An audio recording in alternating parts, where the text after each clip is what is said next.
What's going on, guys? It's your host, Master Drago. Welcome back to the kingdom. Woo! All right. Dude, guys, dudettes, whatever you want to call themselves. Not the flex, but. So, bringing you to again, second week in a row, topping. Got second freaking place with this deck. It's so amazing. All right, so, yeah, but of course, I wanted to show off. Hold on. Okay. Show off my starlights I got in just today. They are gorgeous. Fortunately, I'm not going to be playing them in this deck for the profile, so yeah, I'm going to wait till the new sword comes out and see if those are starlights and go from there. But yeah, hell yeah, brother. All right. So, as I said, I got second place. My only loss was to Flunder round 1. I'm sort of still afraid of Flunder because that's my worst matchup, but playing at more of a control strat. It's not as bad. So my rounds were, there were 4 rounds. Round 1 was Flunder. Got 2-1. Cool. Round 2 was a bye. Fortunate, but whatever. I'll take what we can get. Round 3 was against Sword Soul. Game 1 was a blowout. Game 2 was like, he got more resources than I did, so, and kind of ran out. And then game 3 was just all me, control, like you do something, you die, type of thing. And then round 4 was against Sky Striker 2-1 because he zeked my main fusion for this deck, and I couldn't get it back until the end of the next turn or whatever it was. And yeah, so that was kind of rough, but. No, this deck is so fun. Like, Dinomorphia group, domain, like, oh my god, you guys are amazing. Like, this deck is so fun. Geek it out of this deck, alright? So, profile, yes, attention span, like, just like you, just like me, I don't keep it too long. So, completely different list from my 5th place last week, so bear in mind. So, of course, you got your 3 Dinomorphia Thesia. Don't mind. Got starlights right here. Nah, I don't really care too much. But yeah, so 3 of that, obviously. 3 Diplos. If you know what the deck does, normal and special. Set a Dinomorphia trap direct from the deck. And then if you're under 2,000 or less, if you're under 2,000 or 2,000 or less, she gets an added 500 attack bonus. And then if she gets destroyed, you can banish a trap to summon out Diplos. Well, Diplos upon normal or special, you can send a Dinomorphia trap from your deck to, Dinomorphia card from your deck to the grave. That is relevant. So you can send your Thesia and kind of get rotation. And then if you're 2,000 or less, you burn your opponent for 500, and then yeah, do the same thing. If this is in your grave gets destroyed, or if this gets destroyed, summon this. This gets destroyed, summon this. So you at least get 3 rotations. Yeah. And then the win more card, Ultimate Geoductor Tyranno, it did come up once for me, and it was game ending. So it was just a 3,500 attack beater, destroy one of your monsters in hand, and then trigger effect and proc it, and yeah. But that's the only monsters I run. Just 7 monsters. You play a lot of starters, pretty much. New addition to the deck. I am not running Pot of Prosperity anymore. I am running 1 card of Demise. Consider it probably the standard moving forward for me. So like if you open up a lot of traps, it doesn't matter because if you want to actually like open up one of the monsters, and then at least one of them now in a fossil dig, that way you can go activate, set, preferably set this if you open this. So no summon this, and then set the fossil dig. And then Carter to set whatever you need. Carter Demise, draw 3, 2, whatever. And then activate a Fossil Dig to search Diplos or whatever piece you're missing, essentially. But this is ideal. And then set 1, set 2, and end phase send this to grave, and you got rotation. So that was the idea behind the Carter Demise, pretty much. And then it's just more of a stun strategy. So, but yeah, that's the main theory between Carter Demise. And it helped out in my last my Sword Soul matchup.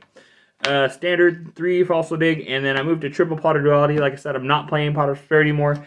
It's just it doesn't do anything because like you want to I don't want to run Extrav because you have to banish 3 or 6 random monsters in your extra deck, which you don't want to lose your big beaters, or your at least main 2 fusions. But that's why the Carter Demise is there too, so you don't have to lose anything in your extra. Plus, it's more utility that way, depending on the matchup. So yeah, and plus running Starfoil Potter Dualities. Yeah. So kick it out. Okay. So traps, a lot of traps. Yes, you're gonna. So the Dinomorphia traps, I'm running 1 revision. I moved back to 1 revision because I needed stuff because I'm playing more relatively more counter traps. So the theory with this is supposed to be like you open up your domain, make the big chick fusion, and then quick effect pay half, banish your domain to special summon the defense one.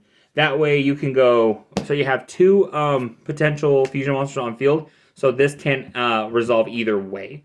So even if like you Solemn Judgment, you don't have to pay life because you're at this point you're 2,000. So you like good area is about 2,000 with this deck. Obviously, anything lower is more teeter on the edge. But yeah, so that way you have potential 2 fusions. So unless they get rid of 2 fusions with like a Lava Golem, which kind of can come up, it's just whatever the case is. That way you can actually just solve a judgment and whatever. But yeah, that's the idea. But you only play 1 for now. We're playing 1 Brute. I kind of want to play 2. It's just a bit. Excuse me, sorry. It just depends. I'm running a 42 card deck still. I tried cutting it to 40. It was okay, but 42 just seems to be a magic number because you want more traps than anything. But yeah, and more like starters anyway. But yeah, Brute's okay. Brute's definitely cool because if you don't open up Brute, you can send it off a Diplos. That way you can copy it with Threeza during your opponent's turn, and then just have a free pop and then special and all that stuff. So that was the idea behind it.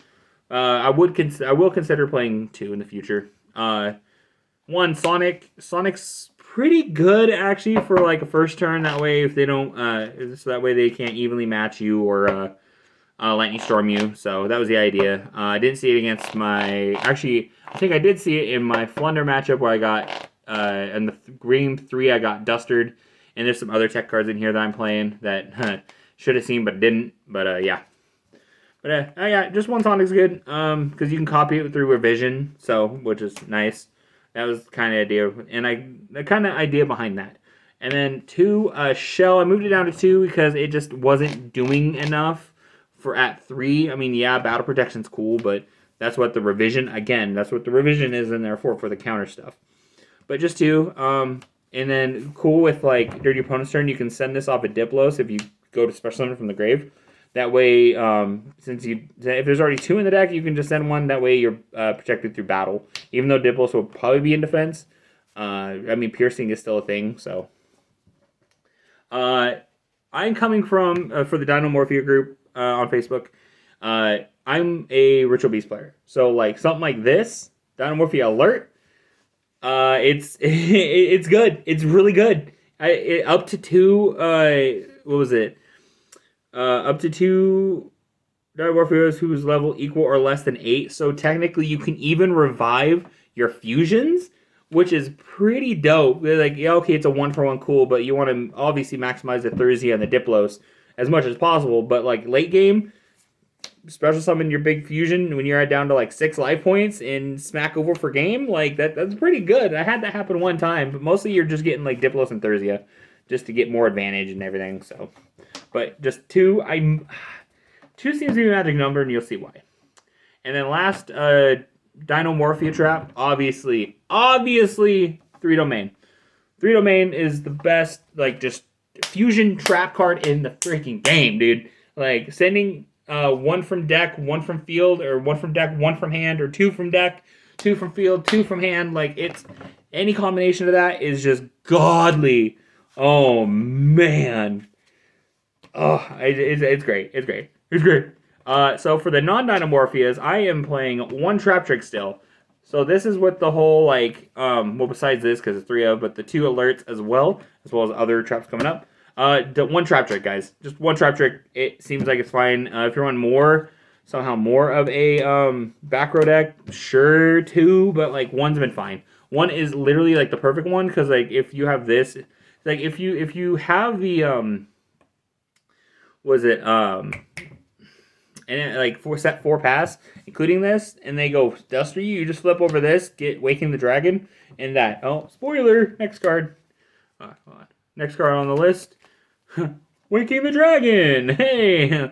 Weird. But yeah, so typically Waking the Dragon, this way play 2, Waking the Dragon, not 3. 3 bricks. There's 2 targets in here, depending on the matchups, and I think the 2 targets in my extra deck are really good targets for the meta right now. I'll save that one for last. 2 heavy Storm Dusters. In this deck, you want some sort of back row removal, and this is perfect because 1, Trap Trick. 2, it's trap cards, and 3, it's at the end of your opponent's turn, at the end phase, use Duster for 2, Duster for 1. I guess the Strat Striker, he had 3 set, and I just Dustered the 2 face downs at end phase, and then brooded the 3rd. So, yeah, it killed him that next turn. Best tag card so far. I still have yet to fully use it adequately, but I got rid of a DPE.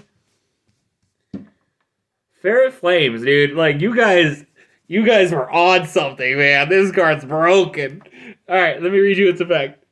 If the combined attack of all face-up monsters your opponent controls is higher than your life points, make your opponent shuffle monsters they control into the deck, their choice, so that the combined attack of the remaining monsters they control becomes less than or equal to your life points. So what does that mean? If you're at 60 life, they have to shuffle everything back. This gets around Towers type monsters, so adding Nister, Arrival Cyphers adding Nister. This gets around, excuse me,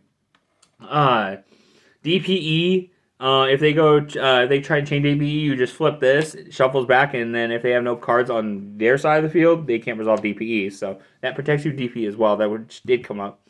But like it just stuff that is like towersable, even Crooked Cook.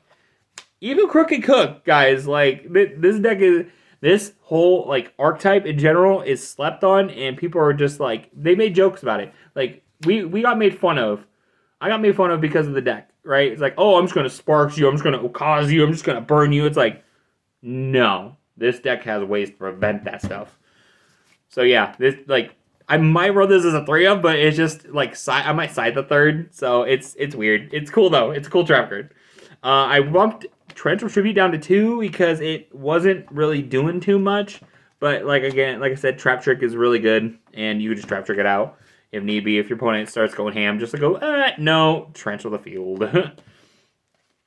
Triple Infinite Impermanence still, because you need at least 1 hand trap in the deck that is trap, and that is more versatile than anything. So instead of just being dead in the graveyard, so you bash off a Diplos or Diplos or Thurzia.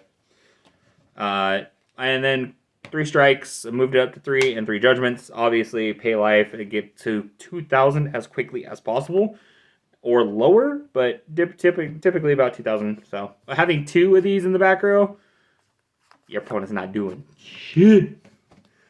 Okay, no, there we go. All right, that's the main deck. 42 cards. Very, very good, very good, very good. All right, side deck. Relatively the same. Token. 3 and 3. Obviously, like later on we might cut this. I might cut this down to 2, but right now 3/3, just to keep it as adequately as possible and Dinomorphia related. My 2 targets for Waking the Dragon: Geomathematic Final Sigma and Blue Eyes Alternative White Dragon. Alternative Ultimate Dragon. I think, yeah. So against the Sky Striker, he dustered. I was like, cool. Bringing this out, he goes, I can't do anything. But that's the point. So, yeah. Depends on the matchup. I think these are the 2 best ones. Comment down below what else could be good. Like, I mean, Last Warrior, sure, but can't be targeted, can't be destroyed by card effects, or it's unaffected, and then unaffected the main monster zone. So, like, take your pick, guys. I did run 1 Dweller. Yes, it's ulti. Had a flex. But yeah, generally the best roll is good, just for the PK matchup. I didn't face any PKs, fortunately, I guess. But just for PK, if you're in wing position, you have Diplos, Thurzia already out from opponent's turn alert. Make this in defense or attack, doesn't matter, and then just, yeah, protect. And of course, still the whole Utopia package. This is, guys, run this. It came up once last week in the Saturday tournament, so run this. It's good. It's so good. So good. Added protection, and then of course Lagiadolka and the Dark, just to get stuff out of the opponent's grave that is Dark related, obviously, and then Lagiadolka more of a winning position or just like need more setup for stun. If your opponent has a monster that lasted or something, or you normal summon alert for one and then make this. So yeah, so typically it's just Lagiadolka for the matchups, and then like I said with the Dark, take stuff out of the opponent's grave. And then if you guys want to see a side deck, let's go. Alright, side deck. 1 token collector. Technically, it was supposed to be 3 token collector, but I only have the 1. The other 2 are coming in the mail. Retaliating Sea isn't bad, but it's more of just... It's a level 4 that you can make from Utopia using a Dinomorphia as well. But typically, it's supposed to be a 2nd and 3rd token collector, so bear that in mind. It's supposed to be 3 token collector, but I did use these for the tournament, and it didn't really come up. So, and still 3 Nightling Storm, one red reboot, really good protection, and then I added in replace of the summon limits, I played 2 anti-spell because you don't really need spells too much because you're already activating your spells during your first turn, and then seeing like traps is good. So against Sky Striker, against the Brave stuff, that was my thought process behind it. So yeah, still in testing, but I think this is a good card for sure. Might bump it up to 3, but we'll see. With another tech, I'll let you guys know here once I get it. Triple D barrier because it's just broken, blowout card, and then triple evenly matched because it's a blowout going 2nd. Alright guys, well, hope you enjoyed it. Hopefully this wasn't too long. I'm going to draw it out a little bit longer because I like you guys. You guys have been sticking with me. Thank you for the Dinomorphia debate community for, showing out some sick techs, actually, and just having faith in this deck, because this deck is fun. Like, I don't know what else to say. Like, this deck is just off the wall, just a big old ball of fun, and that's who I am as a person, just a big old ball of fun. And like I said, I have not been excited for a deck for a while, ever since like Dogmatica came out, so that was fun as it was with like the invoked engine and stuff like that. So yeah, guys, like, try this deck out. You will love it. It's definitely a good time. So with that note, thank you for watching. I hope you guys have a good rest of your day and be safe out there.